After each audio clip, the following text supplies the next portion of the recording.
¿Alguna vez te has detenido a pensar por qué el héroe de cada película tiene que enfrentar una prueba casi imposible, o por qué hablamos de un complejo de Edipo, o por qué llamamos narcisista a una persona egocéntrica?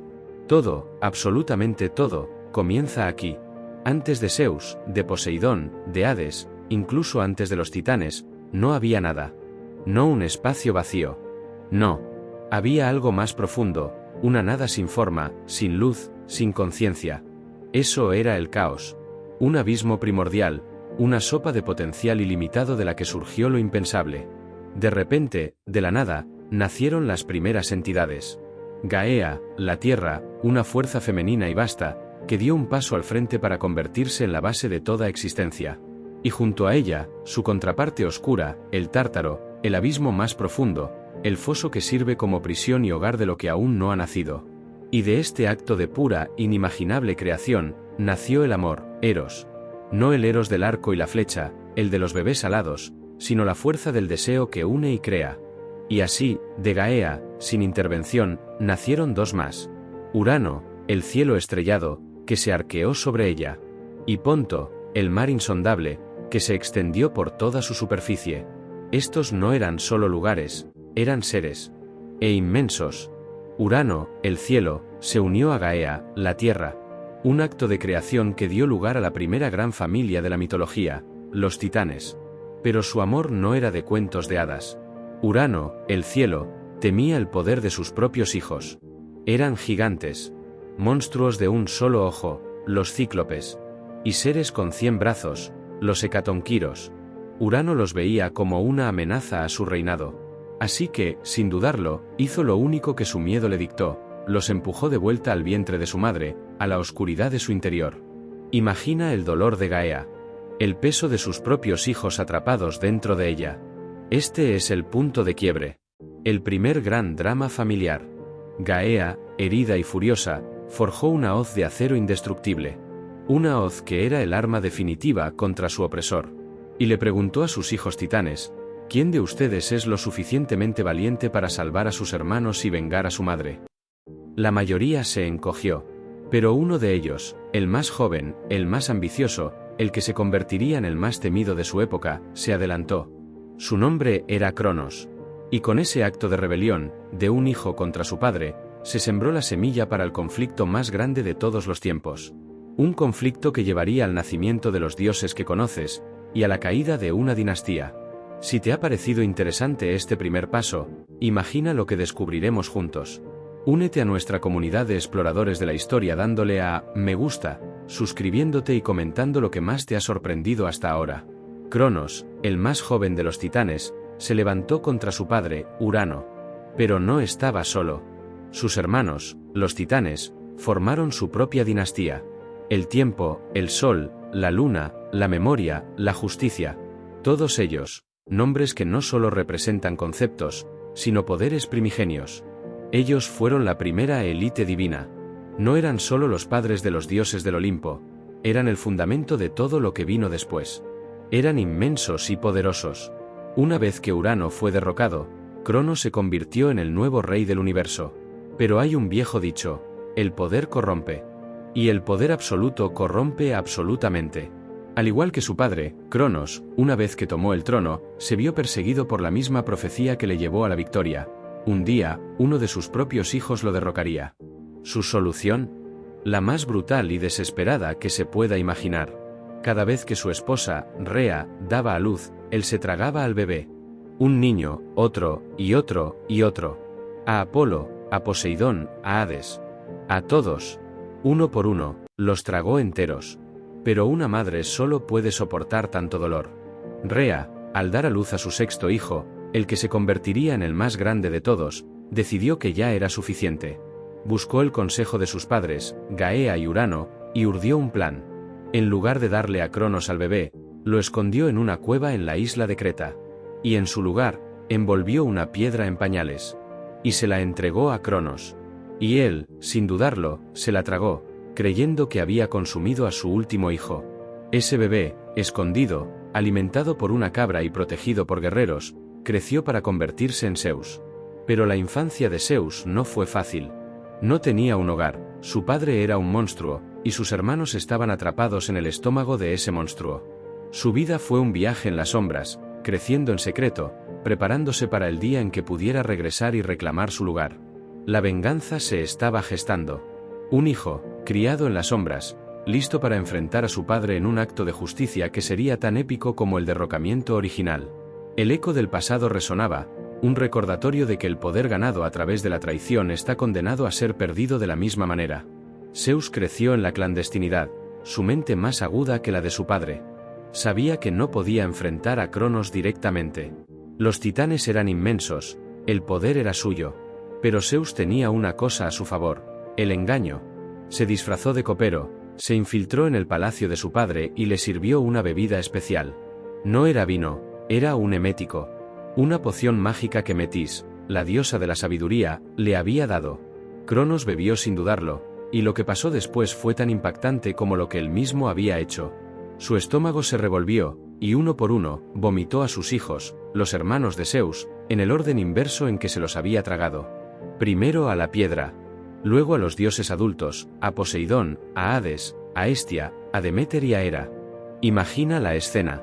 6 dioses, que no habían visto la luz del día, que habían crecido en la oscuridad del estómago de su padre, ahora de pie junto a Zeus. Listos para la batalla. Pero Cronos no se rendiría fácilmente. La guerra de los titanes, la titanomaquia, duró 10 años enteros.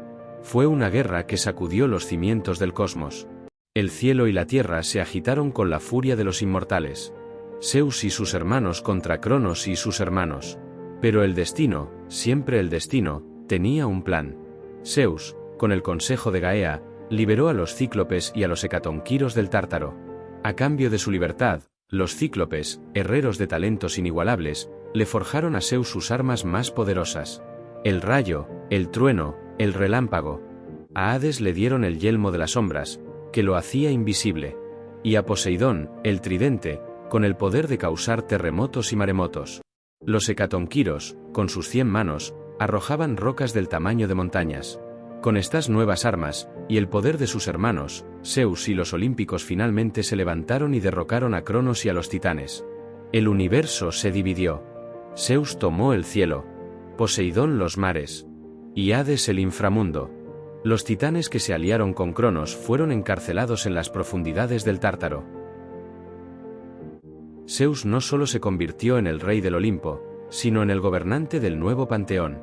Y con esta victoria, el destino se reafirmó. Las viejas leyendas se desvanecieron, y el poder de los nuevos dioses comenzó a crecer. Pero como verás, el legado de los titanes no se desvaneció por completo. Las semillas de su furia y sus defectos quedaron en sus descendientes. Con la guerra de los titanes terminada, un nuevo orden se estableció. Los dioses olímpicos, victoriosos, eligieron su hogar. No una cueva, no un palacio terrenal, sino una montaña. El monte Olimpo. Pero este no era un simple pico rocoso. Era un reino celestial, un palacio inmenso y glorioso que se alzaba sobre las nubes, oculto a la vista de los mortales. Un lugar de mármol pulido, adornado con oro y la ambrosía, el alimento de los dioses, y el néctar, la bebida de la inmortalidad. En este nuevo hogar, los dioses dividieron sus dominios. Zeus, como el líder de la rebelión y el más poderoso, se convirtió en el rey del cielo, de la ley y el orden. Poseidón recibió el mar y todas las criaturas que vivían en él. Y Hades, el sombrío, el que se había encariñado con su yelmo de las sombras, fue el encargado de gobernar el inframundo, el reino de las almas. Pero el Olimpo no era un lugar de paz y armonía. Si los titanes eran fuerza bruta y caos, los olímpicos eran pasión, drama y a menudo un terrible juicio. Cada dios tenía su propia personalidad. Y con sus dominios, también tenían sus responsabilidades, sus defectos y sus pasiones. Hera, la esposa de Zeus, se convirtió en la reina, pero su reinado estaba manchado por los celos y la ira. Atenea, la diosa de la sabiduría, era justa, pero también feroz en la batalla. Ares, el dios de la guerra, era violento y brutal. Y Afrodita, la diosa del amor, era una fuerza de la naturaleza que no podía ser controlada. En este nuevo reino, los dioses no solo gobernaban, también vivían. Amaban, odiaban, se traicionaban, se peleaban. Sus historias no solo eran de poder, sino de relaciones. Y de estas relaciones, surgieron los mitos que conoces. Los mitos sobre héroes, sobre monstruos, sobre la vida y la muerte. La verdadera esencia de la mitología griega, el drama humano, no reside en la inmensidad de los dioses, sino en sus imperfecciones. En un mundo donde el poder era infinito, los problemas eran sorprendentemente parecidos a los nuestros. Lo que hizo que estas historias perduraran, es que a pesar de que los protagonistas eran inmortales, sus dramas eran universalmente humanos. Y el más humano y problemático de todos, era su líder, Zeus. Zeus no era solo el rey del Olimpo, era un torbellino de contradicciones. El dios de la justicia, del orden y de los juramentos, pero al mismo tiempo el dios de la seducción, la infidelidad y el engaño. Se le conocía por sus infidelidades y sus transformaciones para conquistar a mortales y diosas por igual. Se convertía en un cisne para seducir a Leda, en un toro para raptar a Europa, en lluvia de oro para una princesa llamada Danae. Se dice que estas travesuras no eran solo capricho. Eran, en su mayoría, la forma en que el universo se conectaba con el mundo mortal, creando héroes, semidioses, y los fundadores de ciudades y dinastías enteras. Pero si las amantes de Zeus eran innumerables, su esposa era una sola, Hera, la reina del Olimpo. Y el matrimonio de Zeus y Hera no era una historia de amor, era un campo de batalla.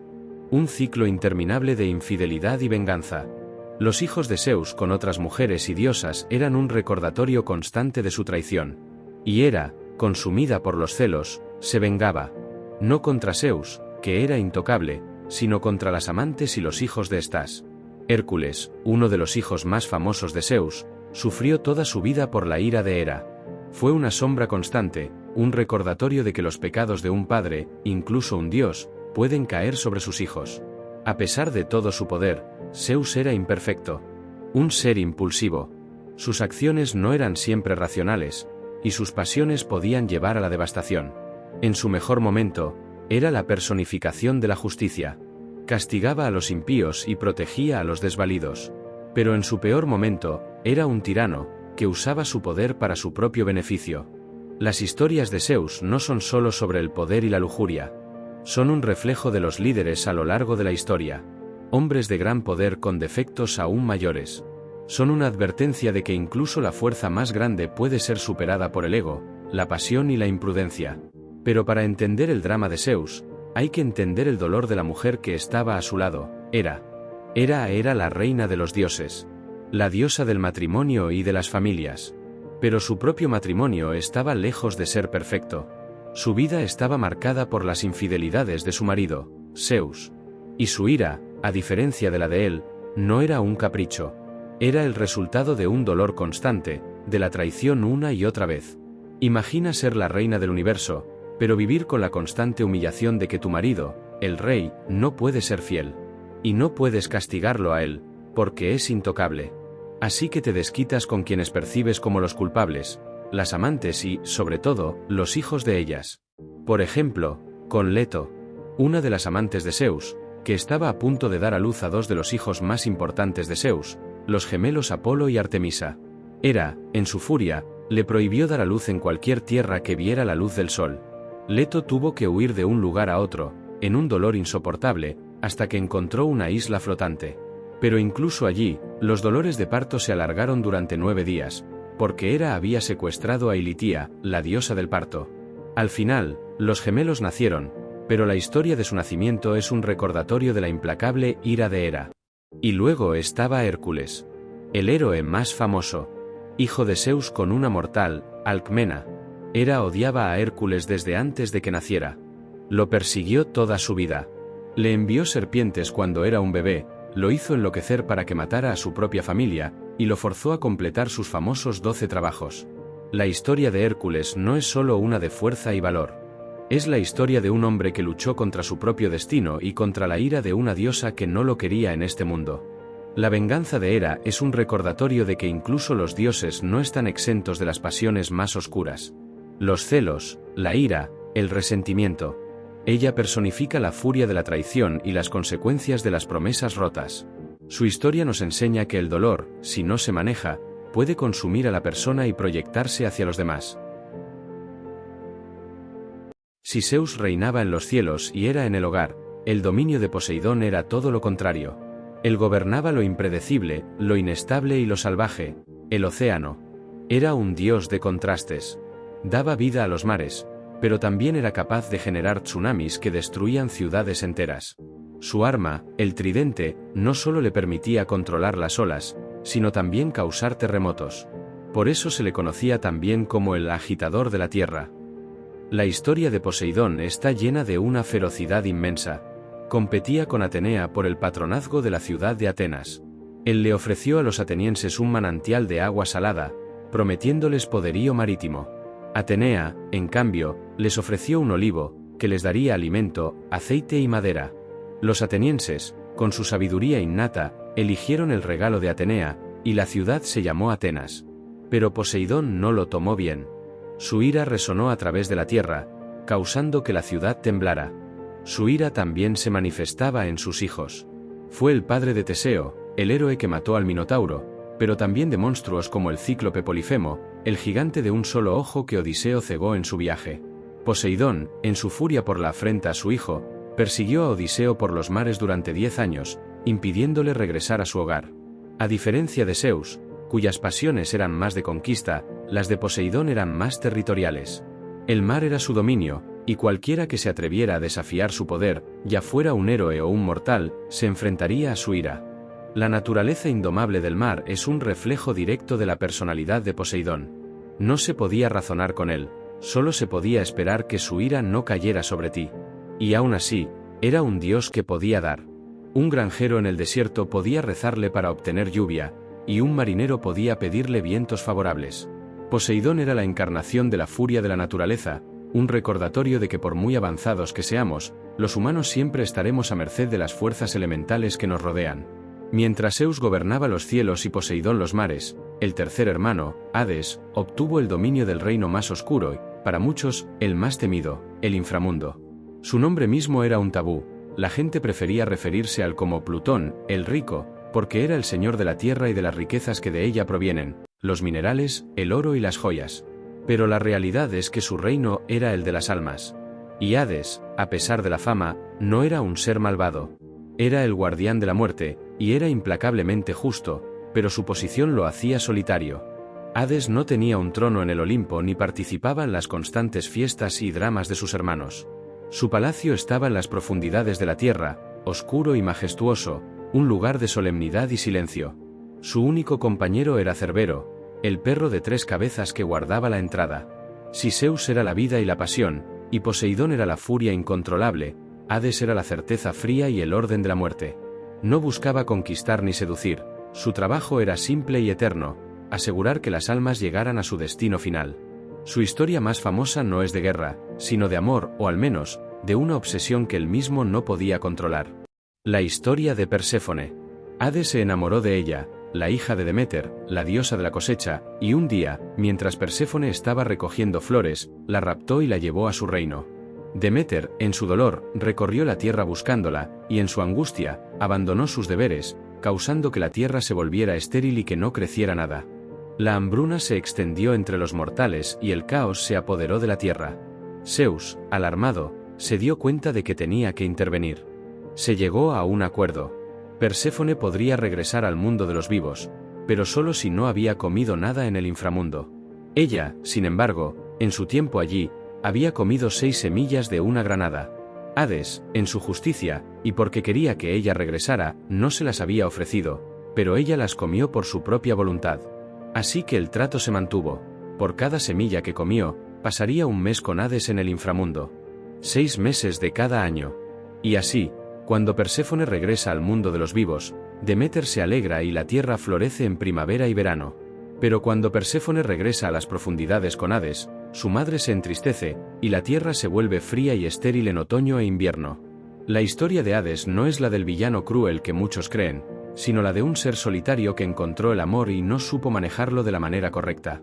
Nos muestra que el amor y la pérdida son fuerzas tan poderosas que pueden cambiar el curso de las estaciones y recordarnos que el destino de los dioses, al igual que el nuestro, está entrelazado con la naturaleza y con las decisiones que tomamos. Atenea era única desde su concepción. No nació de una madre, sino de la cabeza de su padre, Zeus. Y su nacimiento no fue un acto de amor, sino de pura, brutal lógica. Zeus, temiendo una profecía de que el hijo de Metis, la diosa de la sabiduría, sería más poderoso que él, se tragó a Metis cuando estaba embarazada de Atenea. Pero el plan no funcionó.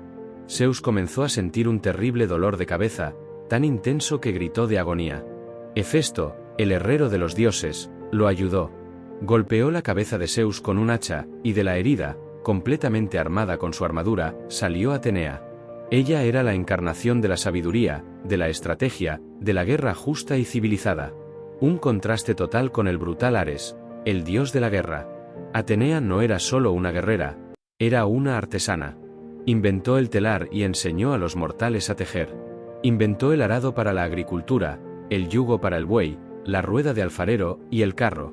En un mundo donde la fuerza bruta de los dioses a menudo causaba caos, Atenea representaba el intelecto, la razón y la habilidad. Su historia más famosa con los mortales es la de Aracne. Aracne era una tejedora increíblemente talentosa, tan buena que se jactaba de que su habilidad era superior a la de la propia Atenea. La diosa, disfrazada de anciana, la desafió. Aracne aceptó el reto. Las dos tejieron. Atenea creó una escena de los dioses castigando a los mortales que los desafiaban, un aviso. Aracne, por su parte, tejió escenas de los dioses comportándose de forma inmoral, especialmente las infidelidades de Zeus. La habilidad de Aracne era innegable, pero su irreverencia enfureció tanto a Atenea que rompió el tapiz de Aracne y la golpeó. En su desesperación y vergüenza, Aracne intentó suicidarse. Pero Atenea, en un gesto de piedad, la salvó y la transformó en una araña, condenándola a tejer por toda la eternidad. Un castigo para su arrogancia, y una lección para todos los mortales. Atenea era, sin duda, una de las diosas más justas y virtuosas. Pero su justicia era fría y su orgullo inmenso. Su historia nos enseña que el intelecto es una herramienta poderosa, pero que el orgullo y la arrogancia pueden llevar a la caída más grande. Nos recuerda que incluso en la sabiduría hay un límite, y que el respeto por lo divino era una de las virtudes más importantes en el mundo antiguo. Apolo, junto con su hermana gemela Artemisa, nació en la isla flotante de Delos, huyendo de la ira de Hera. Era un dios de contrastes. El dios del sol, de la música, de la poesía, de la medicina y de la profecía. Su santuario más famoso era Delfos, el centro del mundo antiguo, donde la profetisa, la Pitia, pronunciaba los oráculos que dirigían las vidas de reyes y de mortales. Pero este dios de la luz y la razón tenía su lado oscuro. El poder de su arco era tan certero que nadie podía escapar de sus flechas, que podían traer la plaga y la enfermedad, un contraste brutal con su rol de sanador. Apolo también era famoso por sus historias de amor fallidas y a menudo trágicas. Su historia con Dafne es una de las más conocidas. Apolo, en su arrogancia, se burló de Eros, el dios del amor, y de sus flechas. En venganza, Eros le disparó a Apolo una flecha de oro, que causa un amor incontrolable, y a Dafne, una ninfa, una flecha de plomo, que causa una aversión total. Apolo la persiguió incansablemente, pero ella, horrorizada, corrió. Cuando estaba a punto de ser atrapada, le pidió ayuda a su padre, un dios río. Para salvarla, la transformó en un árbol de laurel. Apolo, con el corazón roto, hizo del laurel su árbol sagrado. En otra ocasión, con un mortal, Marsias, un sátiro que se jactaba de ser mejor músico que el propio Apolo, el dios lo retó a un concurso. El premio era que el vencedor podía hacer lo que quisiera con el perdedor. Apolo tocó una melodía tan hermosa que todos los jueces lo declararon ganador. Su castigo para Marsias fue terrible. Lo despellejó vivo. Una demostración brutal de lo que le pasaba a quienes desafiaban a un dios. Apolo, en su esplendor, representa la belleza del arte y la sabiduría, la luz de la razón y el orden. Pero sus historias nos advierten de la arrogancia y la ira que pueden acompañar al talento. Es el dios que nos enseña que el genio puede ser tan destructivo como creativo, y que incluso la luz más brillante puede proyectar una sombra muy larga. Artemisa, la hermana gemela de Apolo, era su perfecta contraparte. Mientras Apolo era el sol, ella era la luna. Mientras él era el dios de la civilización y el arte, ella era la diosa de la naturaleza salvaje, de la caza, de los animales salvajes y de los partos. Artemisa, al igual que Atenea y Hestia, era una de las diosas vírgenes del Olimpo. Hizo un juramento de permanecer pura, y a lo largo de los mitos, se la retrata como una protectora feroz y una defensora implacable de su pureza y de la de sus seguidoras. Su historia con Acteón es un claro ejemplo de su naturaleza. Acteón, un cazador mortal, se topó por accidente con Artemisa y sus ninfas mientras se bañaban. Vio a la diosa desnuda. Y ese fue su error. La castidad de Artemisa no era solo una virtud, era su esencia. Estaba furiosa. Pero en lugar de matarlo con sus flechas, su castigo fue más cruel. Lo transformó en un ciervo. Y al ser un ciervo, el destino de Acteón ya estaba sellado. Sus propios perros de caza, sin reconocer a su amo, lo persiguieron y lo destrozaron. El castigo de Artemisa no era impulsivo, era una lección brutal sobre la profanación y el respeto. Nos enseña que el mundo natural, salvaje y prístino, no debe ser violado.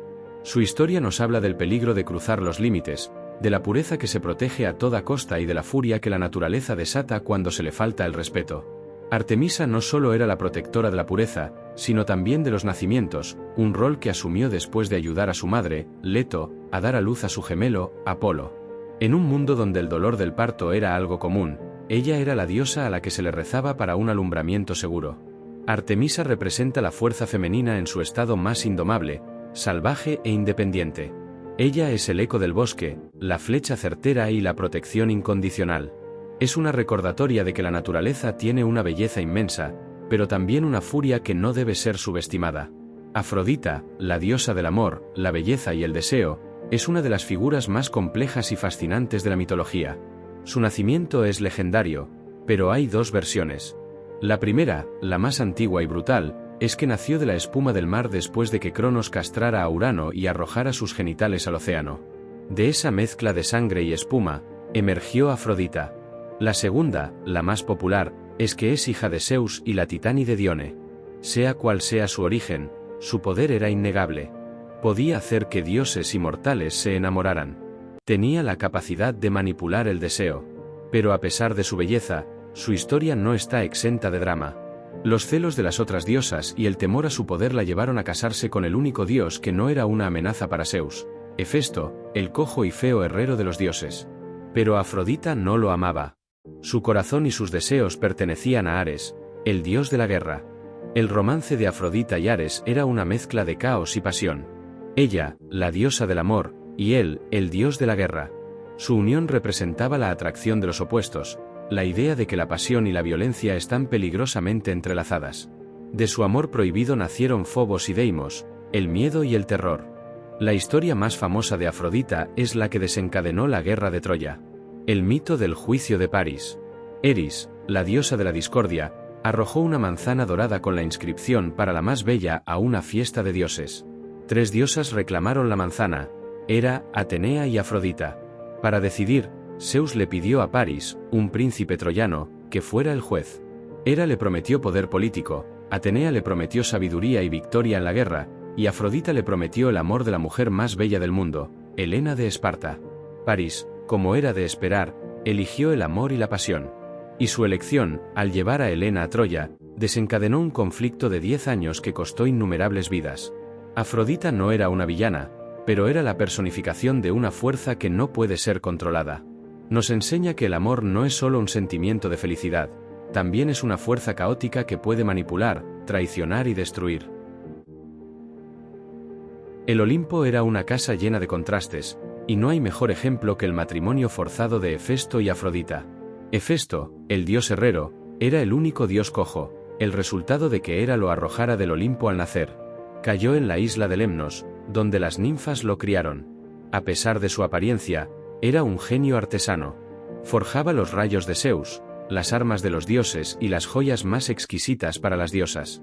Su fragua, escondida en el corazón de volcanes, era un lugar de increíble poder y creación. Era un ser pacífico, un artesano que encontraba su felicidad en la forja, un contraste total con el mundo caótico y lleno de traiciones del Olimpo. Y luego estaba Ares, su contraparte total. El dios de la guerra. Brutal, impulsivo y violento. Mientras que su hermana, Atenea, era la diosa de la estrategia y la guerra justa, Ares era la personificación de la carnicería, la sangre y el caos. Los griegos le temían más que lo veneraban. Era el guerrero que se regocijaba en la masacre, y era el amante de Afrodita, la esposa de su hermano. La historia del engaño de Afrodita y Ares es famosa. Helio, el dios del sol, que ve todo lo que pasa en el mundo, le contó a Hefesto sobre el romance. Enfurecido, Hefesto no gritó ni se peleó. En su lugar, usó su talento. Forjó una red invisible y de cadenas que nadie podía ver. La colocó en la cama de Afrodita y Ares, y cuando los amantes se reunieron, la red se cerró a su alrededor, atrapándolos. Hefesto luego llamó a todos los dioses del Olimpo para que vieran la humillación de los dos amantes. Se burlaron, se rieron, pero la lección estaba clara. La fuerza bruta de Ares y la belleza de Afrodita eran impotentes frente a la inteligencia, la paciencia y la habilidad del herrero cojo. La historia de Hefesto y Ares nos enseña que el poder no siempre reside en la fuerza o la belleza. El ingenio, la habilidad y el talento a menudo pueden prevalecer sobre la violencia y la pasión desenfrenada. En la bulliciosa corte del Olimpo, donde el drama y el conflicto eran la norma, había dos deidades que representaban fuerzas más sutiles, pero igualmente vitales. Por un lado, Hermes, el dios mensajero, y por el otro, Hestia, la diosa del hogar. Hermes, el hijo de Zeus y la ninfa Maya, era el dios más rápido del panteón. Con sus sandalias aladas, podía viajar entre los reinos de los dioses, los mortales y el inframundo con una velocidad asombrosa. Pero su rol era mucho más que simplemente llevar mensajes. Hermes era el patrón de los viajeros, los comerciantes, los atletas e incluso los ladrones. Su astucia y picardía se manifestaban desde su nacimiento. Se dice que en el día que nació, ya había inventado la lira al matar una tortuga y usar su caparazón como la caja de resonancia.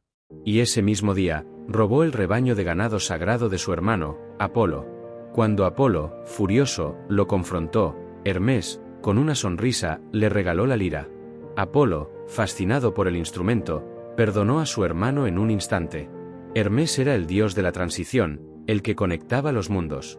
Era el que guiaba las almas de los muertos al inframundo, el que llevaba los sueños a los mortales, y el que mediaba entre los dioses en sus constantes disputas. Su dualidad, como dios de los ladrones y protector del comercio, refleja la naturaleza de la comunicación. Puede ser usada para el engaño o para el intercambio honesto. Era el más cercano a los mortales, a menudo ayudando a héroes en sus viajes, como a Perseo y Odiseo. Sus historias son de ingenio y rapidez, un contraste con la fuerza bruta de sus parientes. Y luego estaba Hestia, la hermana mayor de Zeus, la diosa más discreta del panteón. Ella no tenía un asiento fijo en el Olimpo. Su lugar era el hogar, el fuego sagrado en el centro de cada casa y de cada ciudad. Hestia juró mantenerse virgen, y no participaba en las intrigas y batallas de sus hermanos y hermanas. A menudo, se la representaba simplemente por la llama que custodiaba. Ella era la esencia del hogar, de la seguridad y de la calidez que une a la familia. Se le hacía una ofrenda en cada comida, no en un altar majestuoso, sino en la chimenea de la propia casa. Era la diosa que representaba el corazón de la sociedad, la estabilidad y la unidad. Hermes y Hestia son dos extremos. Uno, la comunicación y el movimiento constante, la otra, la quietud y la estabilidad del hogar. Uno, el puente entre los mundos, el otro, el ancla. Sin el bullicio de Hermes, los mundos no se conectarían. Pero sin la quietud de Hestia, no habría un lugar al que volver. Juntos, representan el delicado equilibrio entre el viaje y el regreso, la aventura y el hogar. La historia de Perséfone es, en su esencia, el mito que explica el ciclo eterno de la vida y la muerte, del invierno y la primavera.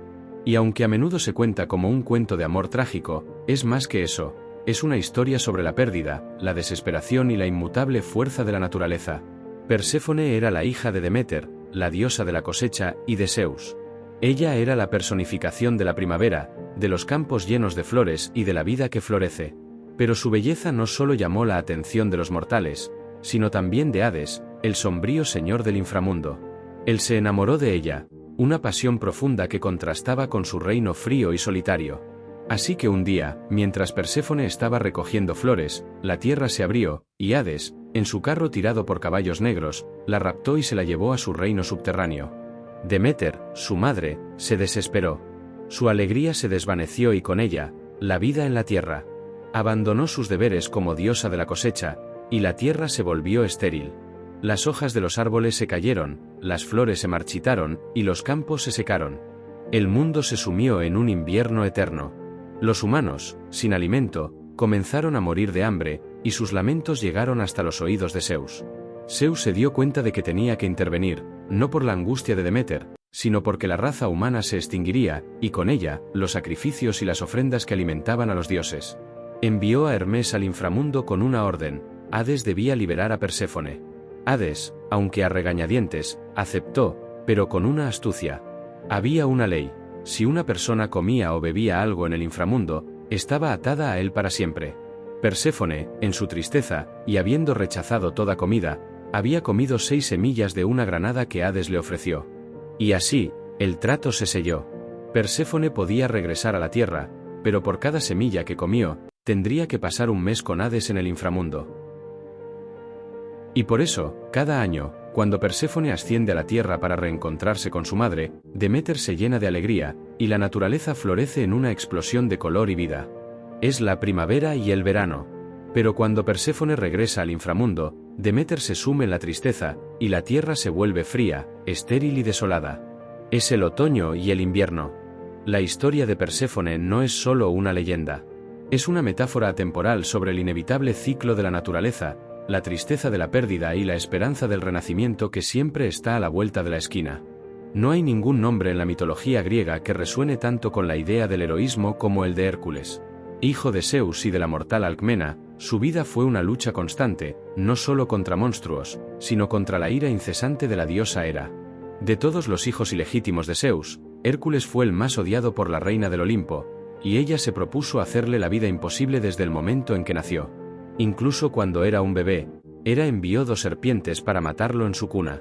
Pero el pequeño Hércules, con una fuerza que ya superaba la de cualquier mortal, las estranguló con sus propias manos, demostrando su increíble poder. Sin embargo, la ira de Hera no cesaría. Su ataque más brutal vino cuando Hércules se había casado y tenía hijos. Hera lo hizo enloquecer, y en su delirio, Hércules mató a su propia esposa e hijos. Al despertar y darse cuenta de lo que había hecho, el dolor y la culpa lo consumieron. Buscó consejo en el oráculo de Delfos, y la Pitia, bajo la influencia de Apolo, le ordenó servir al rey Euristeo de Micenas durante 12 años. Y así, como penitencia, Hércules se embarcó en lo que se conoce como los 12 trabajos de Hércules. Estos trabajos no eran solo hazañas de fuerza bruta. Eran un viaje de redención. El primero fue matar al león de Nemea, una bestia con una piel impenetrable. Hércules lo mató a manos desnudas y usó su piel como una armadura. El segundo fue matar a la hidra de Lerna, una criatura de 9 cabezas que se regeneraban.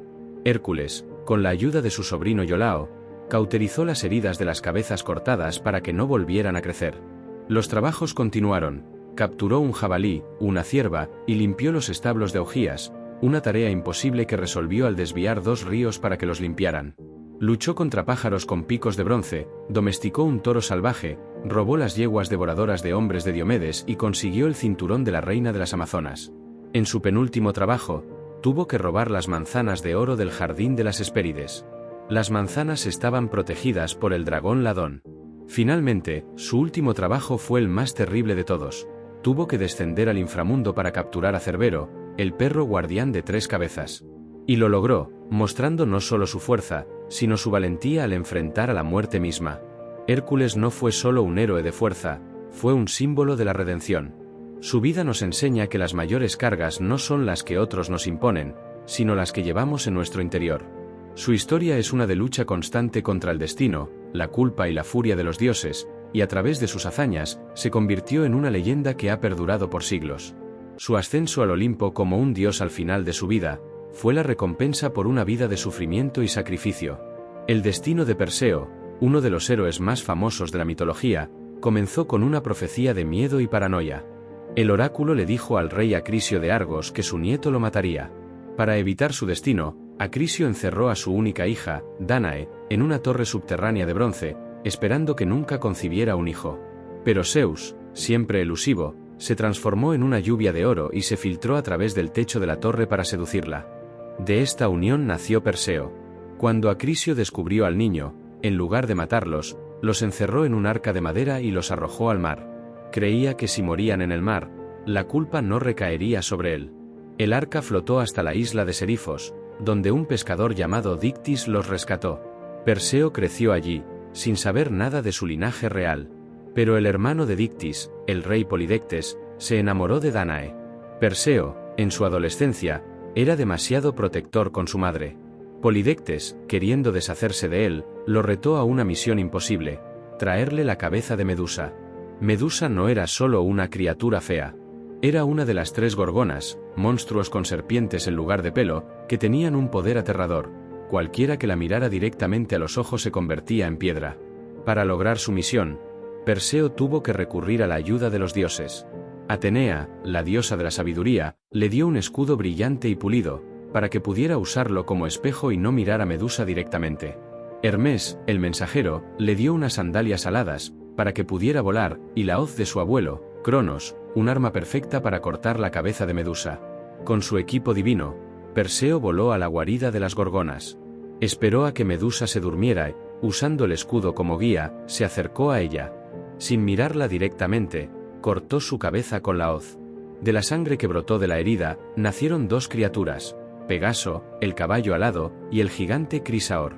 Perseo no solo usó la cabeza de Medusa para salvar a su madre del rey Polidectes, sino que también la usó para salvar a la princesa Andrómeda, que estaba encadenada a una roca como sacrificio a un monstruo marino. Perseo la liberó y se casó con ella. Al final de sus viajes, Perseo regresó a Argos, el reino de su abuelo. En una competencia de atletismo, lanzó un disco que, por un golpe de viento, se desvió y mató a Acrisio. La profecía se había cumplido. La historia de Perseo es una de ingenio y coraje. Nos enseña que el destino no puede ser evitado, y que las acciones más nobles, y las más terribles, a menudo están predeterminadas por un poder mayor que nosotros. El mito de Teseo es la historia de un príncipe que se convirtió en rey al enfrentar sus miedos y al salvar a su pueblo. Hijo de Egeo, el rey de Atenas, su destino fue forjado desde su nacimiento. Egeo, al no tener un heredero, fue a consultar a la Pitia en Delfos, quien le dio una profecía tan críptica que solo podía ser entendida por el rey de un país lejano. A su regreso, se detuvo en la corte del rey Piteo, quien comprendió el oráculo y le permitió que sedujera a su hija, Etra. Egeo la dejó embarazada y se marchó, pero dejó su espada y sus sandalias bajo una roca, diciéndole que cuando su hijo fuera lo suficientemente fuerte como para mover la roca, se las llevara para que lo reconociera. Teseo creció y se convirtió en un joven fuerte y valiente. Movió la roca, tomó la espada y las sandalias, y se embarcó en un viaje a Atenas. Pero en lugar de ir por mar, tomó el camino por tierra, un camino plagado de peligrosos bandidos y monstruos. A cada paso, Teseo se enfrentó a un desafío. Mató a un ladrón que golpeaba a los viajeros con un garrote de bronce, y a otro que estiraba y mutilaba a sus víctimas. Y al final, a un posadero llamado Procrustes, que ajustaba a sus huéspedes al tamaño de su cama, ya fuera cortándoles las piernas o estirándolos. Teseo, con su fuerza e ingenio, mató a todos los monstruos que se interpusieron en su camino. Su mayor desafío, sin embargo, lo esperaba en Creta. Atenas estaba sometida a un terrible tributo. Cada 9 años, tenían que enviar a 7 jóvenes y 7 doncellas a Creta, para ser sacrificados al Minotauro, una bestia con el cuerpo de un hombre y la cabeza de un toro, que vivía en un laberinto. Teseo, furioso por la humillación de su pueblo, se ofreció voluntario. Una vez en Creta, la princesa Ariadna, la hija del rey Minos, se enamoró perdidamente de Teseo. Le dio un ovillo de hilo mágico para que, una vez dentro del laberinto, pudiera encontrar el camino de regreso. Teseo entró en el laberinto, siguió el hilo, encontró al Minotauro y lo mató. Y con la ayuda de Ariadna, guió a los otros 14 jóvenes fuera del laberinto. El mito de Teseo no es solo una historia de un héroe que mató a un monstruo. Es una de las más grandes alegorías de la mitología griega. El laberinto es una metáfora de los desafíos de la vida, de las encrucijadas y de los caminos equivocados. El hilo de Ariadna es una metáfora de la esperanza, de la guía y del amor que nos permite encontrar la salida. Y el Minotauro es el símbolo de nuestros propios miedos, las bestias internas que nos impiden avanzar. La historia de Jasón y los argonautas es el arquetipo de la búsqueda épica, una historia de un equipo de héroes que se embarcaron en un viaje imposible por una recompensa inimaginable. Jasón, un príncipe exiliado, creció en las montañas, y un día, al regresar a su ciudad para reclamar su trono, lo encontró ocupado por su tío, el rey Pelias. Pelias, temiendo una profecía de un hombre con una sola sandalia, le prometió el trono a Jasón si lograba una hazaña imposible, recuperar el vellocino de oro. El vellocino era la piel dorada de un carnero mágico, una reliquia legendaria que se encontraba en el lejano reino de Cólquida, al final del Mar Negro, y estaba protegido por un dragón que nunca dormía. Jasón, con la ayuda de la diosa Hera, convocó a los más grandes héroes de su tiempo para que se unieran a su expedición. Hércules, Orfeo, Cástor y Pólux, Atalanta, y muchos otros, formaron la tripulación del barco, el Argo. Y así, nacieron los argonautas. El viaje fue una odisea llena de desafíos. Se enfrentaron a las arpies, criaturas aladas y monstruosas. Tuvieron que pasar entre las rocas implegades, que se chocaban entre sí para aplastar a los barcos que intentaban pasar. Y se encontraron con las sirenas, criaturas con voces tan hermosas que hipnotizaban a los marineros, pero los mataban en el proceso. La música de Orfeo fue lo suficientemente poderosa como para contrarrestar la de las sirenas, salvando a la tripulación. Finalmente, llegaron a Cólquida. Pero el rey, Eetes, no tenía la intención de entregar el vellocino. Le impuso a Jasón 3 tareas imposibles. Tenía que arar un campo con bueyes que escupían fuego, sembrar dientes de dragón que se convertirían en guerreros, y derrotarlos. Y por último, tenía que enfrentar al dragón que protegía el vellocino. Jasón, con la ayuda de la princesa Medea, la hija del rey, que se había enamorado de él, logró cumplir las tareas.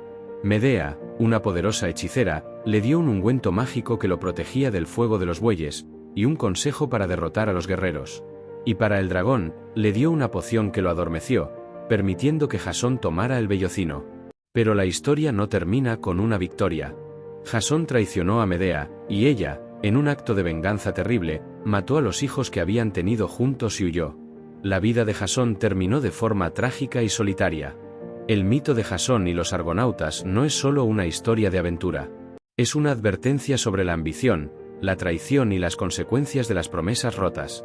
Nos enseña que el mayor tesoro a menudo no es el objeto de la búsqueda, sino el viaje en sí mismo, y las lecciones que se aprenden a lo largo del camino. La historia de Odiseo, el rey de Ítaca, es la más grande epopeya de la mitología griega, un viaje de 10 años lleno de peligros, de dioses caprichosos y de monstruos legendarios. A diferencia de otros héroes que dependían de su fuerza, Odiseo era un hombre de ingenio. Fue él quien concibió la idea del caballo de Troya, la estratagema que finalmente le dio la victoria a los griegos en la guerra. Pero al terminar la guerra, su viaje a casa se convirtió en una odisea de 10 años. Y en su viaje, no solo luchó contra monstruos, sino contra el destino. Odiseo y su tripulación, llenos de arrogancia por su victoria, enfurecieron a los dioses, y el dios del mar, Poseidón, se propuso hacerles la vida imposible. El primer gran desafío fue el cíclope Polifemo, el hijo de Poseidón. Odiseo y su tripulación quedaron atrapados en su cueva, y el cíclope se comió a algunos de sus hombres. Pero Odiseo, con su ingenio, ideó un plan. Le dio al cíclope vino para emborracharlo, y le dijo que su nombre era Nadie. Cuando el cíclope se durmió, Odiseo y sus hombres le clavaron una estaca en el ojo. Cuando los otros cíclopes vinieron a ayudar, Polifemo gritó, «Nadie me está matando», y lo dejaron solo. Odiseo y su tripulación siguieron adelante, y se encontraron con la hechicera Circe, que convirtió a sus hombres en cerdos. Pero Odiseo, con la ayuda de Hermes, resistió su magia y la obligó a liberar a sus hombres. Y luego viajó al inframundo, donde consultó al profeta Tiresias, quien le dijo que solo podría regresar a casa si no tocaban las vacas sagradas de Helios. El viaje continuó, y Odiseo tuvo que enfrentarse a las seductoras sirenas, a los monstruos Caribdis y Escila, y a la ira de Poseidón en cada paso. Y aunque su tripulación se perdió, y su barco se hundió, Odiseo, con su astucia, siempre sobrevivió. Finalmente, después de 20 años de ausencia, llegó a su hogar. Pero su reino había cambiado. Su palacio estaba invadido por 100 pretendientes que querían casarse con su esposa, Penélope, y apoderarse de su trono. Penélope, en su lealtad, los había rechazado a todos. Odiseo, disfrazado de mendigo, regresó a su palacio, y con la ayuda de su hijo, Telémaco, y de su fiel sirviente, mató a todos los pretendientes en una masacre brutal y sangrienta. Su viaje había terminado. La historia de Odiseo es una de las más grandes lecciones sobre la perseverancia. Nos enseña que la fuerza no está solo en los músculos, sino en la mente. Su viaje es una metáfora de la vida, llena de desafíos, de pruebas, y de la búsqueda interminable de un hogar. Aunque la guerra de Troya no es un mito que involucra directamente a los dioses en el campo de batalla, su origen y su curso están intrínsecamente ligados a sus pasiones e intervenciones. Todo comenzó con una boda. Los dioses se habían reunido para la boda de Peleo y Tetis, pero Eris, la diosa de la discordia, que no había sido invitada, arrojó una manzana de oro con la inscripción para la más bella. Hera, Atenea y Afrodita reclamaron la manzana, y el príncipe troyano París fue elegido como juez. Su decisión de otorgar la manzana a Afrodita, a cambio del amor de la mujer más hermosa del mundo, Helena de Esparta, fue el catalizador que encendió la guerra. La traición de Paris, al llevarse a Helena, la esposa del rey Menelao de Esparta, provocó la ira de todos los reyes griegos. Así, se unieron bajo el liderazgo de Agamenón y se embarcaron en 1000 barcos con destino a Troya. La guerra duró 10 años, y fue un enfrentamiento épico entre dos lados. Por un lado, los griegos, con guerreros como el invulnerable Aquiles y el astuto Odiseo. Por el otro, los troyanos, con el noble príncipe Héctor y el propio Paris. Los dioses, en el Olimpo, no se mantuvieron neutrales. Se dividieron en dos bandos. Hera, Atenea y Poseidón apoyaron a los griegos, mientras que Afrodita, Ares y Apolo apoyaron a los troyanos. Sus intervenciones, a menudo invisibles, cambiaban el curso de la batalla, ayudando o estorbando a los guerreros. La guerra fue un punto de inflexión. Aquiles, el guerrero más grande, se retiró de la batalla por un conflicto de honor, y solo regresó cuando su mejor amigo, Patroclo, fue asesinado. La muerte de Héctor a manos de Aquiles, y la muerte del propio Aquiles, por una flecha en su talón, fue una muestra de que incluso los más grandes héroes podían ser vulnerables. Pero al final, la guerra no se ganó con fuerza, sino con astucia. Después de 10 años de asedio, los griegos, desmoralizados, se retiraron, dejando un regalo, un inmenso caballo de madera. Los troyanos, creyendo que era una ofrenda para los dioses, lo llevaron a su ciudad. Pero el caballo estaba hueco, y dentro de él, se escondía el astuto Odiseo y sus mejores guerreros. Por la noche, salieron del caballo, abrieron las puertas de la ciudad a sus compatriotas y saquearon Troya. La caída de Troya no fue solo la destrucción de una ciudad, fue el fin de una era. Fue el fin de la guerra heroica, y la victoria de la inteligencia sobre la fuerza bruta. Fue una lección de que la arrogancia, el engaño y las promesas de los dioses pueden llevar a la destrucción más grande. El panteón griego no solo se limitaba a los 12 grandes olímpicos. Su influencia se extendía hasta la tierra, y a menudo, los dioses tenían hijos con mortales. Estos semidioses eran seres únicos, con una fuerza y habilidades superiores a las de los humanos, pero sin la inmortalidad de sus padres. Su existencia estaba llena de gloria, pero también de una tragedia inherente. Estaban atrapados entre dos mundos, y a menudo, tenían que enfrentarse a los monstruos, a los peligros y a los celos de sus propios padres. Hércules, como ya vimos, es el ejemplo más famoso. Su fuerza era divina, pero su sufrimiento era puramente humano. La ira de Hera lo persiguió toda su vida, y sus trabajos son un reflejo de su lucha por redimirse y encontrar un lugar en el mundo. Pero no era el único. Perseo, el hijo de Zeus y Dánae, tuvo que enfrentarse a su destino. Nació de una unión prohibida y tuvo que superar a monstruos como Medusa. Su historia es una de las más grandes alegorías de que el destino, por muy evitado que sea, siempre encuentra la manera de cumplirse. Teseo, hijo de Poseidón y Etra, también tuvo un destino heroico. Al igual que Hércules, su vida fue una serie de pruebas, pero su mayor logro fue el de enfrentarse al Minotauro, un monstruo que representaba el miedo y el caos. Su historia es una de ingenio sobre fuerza, y de redención a través de la acción. Aquiles, aunque no es un semidios en el sentido más estricto, es un héroe de la guerra de Troya. Hijo de la diosa del mar Tetis y del mortal Peleo, era casi invulnerable. Su madre lo sumergió en el río Estigia para hacerlo invulnerable, pero su talón, por donde lo sostenía, fue el único punto que no tocó el agua. Su muerte a causa de una flecha en su talón es el origen de la frase «el talón de Aquiles», una metáfora de la debilidad fatal de una persona. La historia de Aquiles no es solo de su gran fuerza, sino también de su gran ego, de su orgullo, y de cómo estos defectos, incluso en el más grande de los héroes, pueden llevar a la caída. La vida de los semidioses no era fácil. Estaban marcados por la fama, la fortuna, pero también por la soledad. Eran los instrumentos de los dioses, y a menudo, sus vidas eran un reflejo de las pasiones y los conflictos del Olimpo. Pero a pesar de todo, sus historias nos inspiran, nos demuestran que, a pesar de las adversidades, la valentía y el ingenio pueden prevalecer. Mientras los dioses residían en el monte Olimpo y los héroes viajaban por la tierra, había un mundo entero de seres divinos que vivían en las sombras de los bosques y las profundidades del mar. Las ninfas y los sátiros no eran tan poderosos como los dioses, pero su presencia era la esencia misma de la naturaleza. Las ninfas eran hermosas, jóvenes y etéreas, espíritus de los árboles, de los ríos, de las fuentes y de las montañas. Había diferentes tipos de ellas. Las dríades, que vivían en los robles, las nereidas, que habitaban en el mar, y las oreades, que residían en las montañas. Eran inmortales, pero su destino estaba atado a sus hogares. Si un árbol moría, también moría la dríade que vivía en él. Eran criaturas amigables, pero también podían ser vengativas si se les faltaba el respeto. La ninfa Eco, por ejemplo, fue maldecida por Hera y solo podía repetir las últimas palabras que oía, una pena que la llevó a la desesperación. Los sátiros, por otro lado, eran la contraparte salvaje de las ninfas. Tenían la parte superior del cuerpo de un hombre, pero las piernas, la cola y los cuernos de una cabra.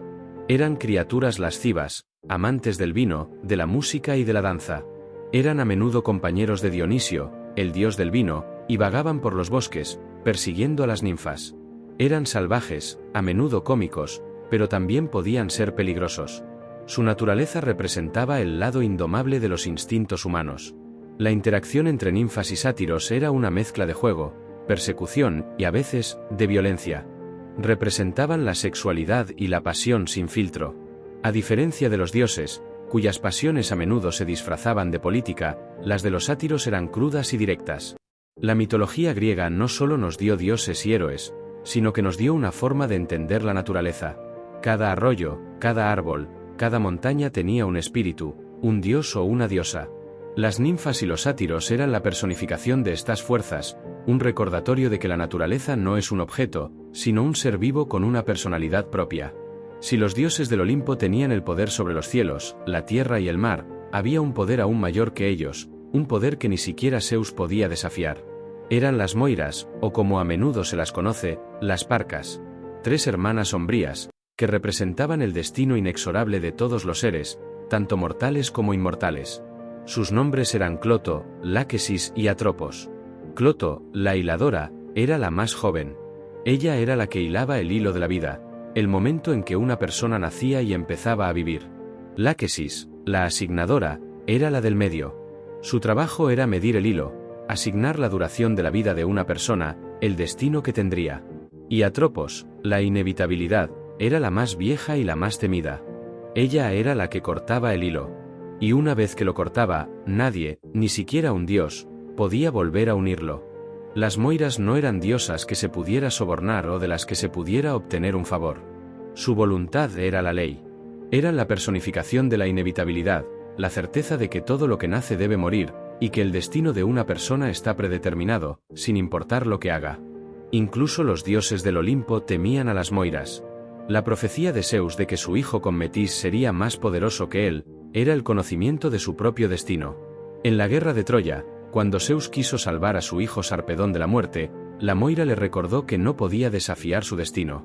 Zeus, a pesar de su poder, tuvo que aceptar el hecho de que su hijo moriría. La historia de las Moiras es la prueba de que, incluso en el mundo de los inmortales, hay un poder superior. Un poder que no se puede desafiar, que no se puede sobornar. Su mito nos enseña una de las lecciones más importantes de la mitología griega, que a pesar de que los dioses puedan manipular los acontecimientos y que los héroes puedan luchar contra su destino, al final, el resultado siempre está predeterminado. La vida, por muy épica que sea, es solo un hilo en un tapiz mucho más grande, un tapiz que las Moiras tejen sin cesar. Más allá de los dioses y los héroes, el mundo de la mitología griega estaba poblado por un vasto y fascinante bestiario de criaturas, cada una con un propósito y un significado. Estos monstruos no solo eran obstáculos a vencer, sino que representaban los miedos más profundos de la humanidad, el caos, lo desconocido y la furia incontrolable de la naturaleza. El Minotauro, la bestia con cabeza de toro y cuerpo de hombre, no era solo una criatura, era un símbolo del instinto animal que vive en el corazón de los laberintos. Su existencia en Creta, en un laberinto diseñado por Dédalo, era un recordatorio de que la naturaleza salvaje podía estar oculta incluso en los reinos más civilizados. Su mito es una metáfora de la bestia interior que Teseo, el héroe, tuvo que matar para salvar a su gente. La hidra de Lerna, una serpiente de agua con múltiples cabezas que se regeneraban, era una personificación del mal que se multiplica. Por cada cabeza que se le cortaba, crecían 2 más. Solo con la ayuda de su sobrino Iolao, quien cauterizó las heridas con fuego, Hércules pudo derrotar a la criatura. Este monstruo era una lección sobre la perseverancia y sobre la necesidad de no solo cortar el mal de raíz, sino también de evitar que se regenere. Las sirenas, con sus cuerpos de mujer y de pájaro, No eran monstruos de fuerza, sino de engaño. Sus voces eran tan hermosas que hipnotizaban a los marineros y los llevaban a su muerte en las rocas. Representaban la tentación, el peligro de la belleza superficial, y la necesidad de la disciplina y el ingenio, como demostró Odiseo, al taparse los oídos con cera para no oír su canto. El Cerbero, el perro guardián de 3 cabezas del inframundo, era el guardián de la muerte. No era un monstruo que mataba, sino que impedía que los vivos se infiltraran en el reino de los muertos y que los muertos escaparan. Era un símbolo de la inevitabilidad de la muerte y de la necesidad de que los reinos de los vivos y los muertos permanecieran separados.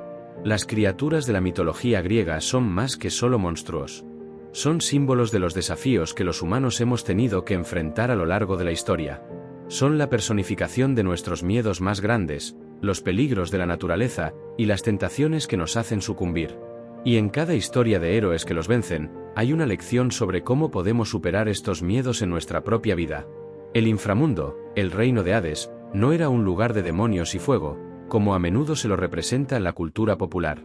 Era un lugar de sombras, el destino final de todas las almas, tanto de los dioses como de los mortales. Era un reino de orden, un lugar para la justicia, donde el destino de cada alma era decidido por 3 jueces. Para llegar al inframundo, las almas tenían que cruzar el río Estigia. Y el único que las podía llevar era el barquero Caronte. Pero solo las llevaba si tenían una moneda, una ofrenda que se les ponía en la boca a los muertos. Las almas que no podían pagar estaban condenadas a vagar por la orilla del río para siempre, un recordatorio de que los ritos fúnebres eran sagrados en el mundo griego. Una vez que las almas cruzaban el río, se encontraban con el perro de 3 cabezas, Cerbero, el guardián del inframundo. No era un monstruo que mataba, sino que impedía que los vivos se infiltraran en el reino de los muertos y que las almas escaparan. Era la personificación de la seguridad. El inframundo tenía diferentes regiones.